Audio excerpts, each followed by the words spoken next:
Selon vous, quel est le véritable risque couru par la France face à la Russie? Est-ce une invasion de son sol, bombardement nucléaire, attaque de drones? Quel est votre avis sur cette question-là? Très peu de ces menaces sont véritablement constitutives pour la France et il faut en remercier le général de Gaulle et les successeurs parce que nous avons réussi en développant une armée solide et en développant notre force de dissuasion à en quelque sorte protéger très largement notre territoire national et nos populations. Ce qui nous menace le plus, c'est dans le cadre de la guerre hybride, la capacité de la Russie à déstabiliser deux choses.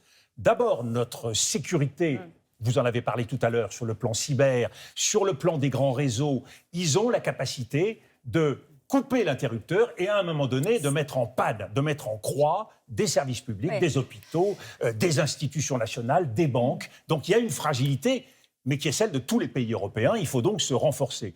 Il y a une deuxième fragilité, c'est que nous avons un pays qui est divisé par un certain nombre de forces qui aujourd'hui subissent la fascination de la Russie et qui sont un peu en quelque sorte envoûtés par ce qu'il se fait en Russie. Et ça, c'est une fragilité pour nous. Nous ne pouvons pas aujourd'hui faire face à la menace russe sans que tous les Français soient capables de regarder en face le fait qu'aucune complaisance n'est possible vis-à-vis de Moscou. Ce qui ne veut pas dire que c'est nécessairement et uniquement dans le sens de la guerre que les choses doivent aller.